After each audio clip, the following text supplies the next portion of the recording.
યામ ભૂમિતિ। જો પહેલા તમને જોવાનું આ ચેપ્ટર માંથી અંતર ગોતવાના દાખલા આવશે। પહેલા કયા? અંતર શોધવા માટેના દાખલા।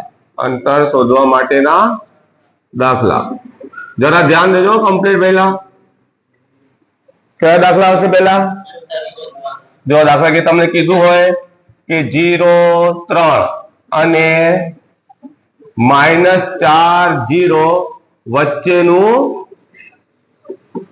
અંતર શોધો। બરાબર। તો જો આને કહેવાય x1, આને કહેવાય y1। એવી રીતે આને કહીશું x2, આને કહીશું y2। સમજી લો કે આ a પોઈન્ટ હતો, આ b પોઈન્ટ હતો, તો આપણે a અને b વચ્ચેનું અંતર ગોતવાનું થયું ને। તો અંતર ગોતવાનું સૂત્ર છે ab બરાબર વર્ગમૂળમાં x1 - x2 આખાનો વર્ગ પ્લસ y1 - y2 આખાનો વર્ગ। તો ab બરાબર વર્ગમૂળમાં x1 કેટલો છે? 0 માઇનસ x2 કેટલો છે? -4 આખાનો વર્ગ વત્તા y1 કેટલો છે? 3 માઇનસ y2 કેટલો છે? 0 આખાનો વર્ગ। તો ab બરાબર વર્ગમૂળમાં 0 માઇનસ માઇનસ પ્લસ 4 આખાનો વર્ગ। 3 માંથી 0 જશે, શું આવશે? 3 નો વર્ગ। તો ab બરાબર જો 0 + 4 તો 4 જ થશે, એટલે 4 નો વર્ગ વત્તા 3 નો વર્ગ। તો ab બરાબર 4 નો વર્ગ કેટલો થાય? 16। 3 નો વર્ગ 9, તો 16 ને 9 વર્ગમૂળમાં કેટલા આયા? 25। હવે 25 નું વર્ગમૂળ કેટલું થાય? 5 એકમ। બરાબર ને? સમજ્યા? હવે જો એક મોસ્ટ ઇમ્પોર્ટન્ટ દાખલો છે આપણો આ કે a b અને -a અને -b વચ્ચેનું અંતર શોધો। તો જો અંતર ગોતવા માટે ન પાઉં તો આવી એક લાઈન બનાવી દેવાની। આને કહી દેવાનું a પોઈન્ટ અને આને પોઈન્ટ b। a ના યામ કયા થશે?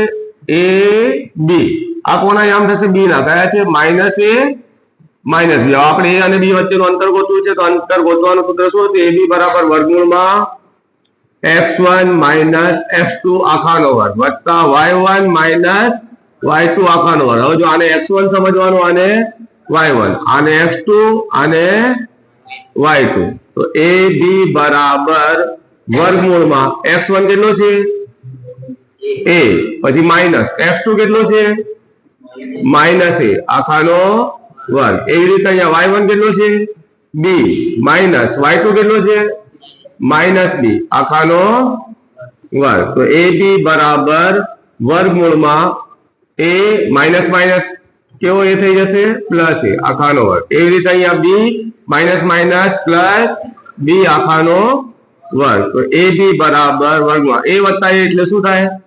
2a આખાનો વર્ગ। b વત્તા b તો 2b આખાનો વર્ગ। હવે જો આ બંને પર વર્ગ છે ને, આ બે નો પણ વર્ગ થાય ને, એનો પર, તો 2 નો વર્ગ 4, પછી a નો વર્ગ એટલે a ની 2 ઘાત। એ રીતે 2 નો વર્ગ 4, b નો વર્ગ એટલે b ની 2 ઘાત।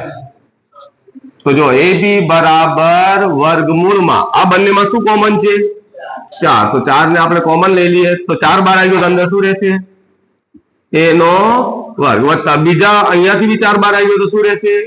b નો વર્ગ। તો ab બરાબર 4 નું વર્ગમૂળ કેટલું થાય ભાઈ? 2। આનું વર્ગમૂળ ના નીકળે એટલે અંદર જ રહેશે a નો વર્ગ વત્તા b નો વર્ગ। સમજી ગયા આ રીતે?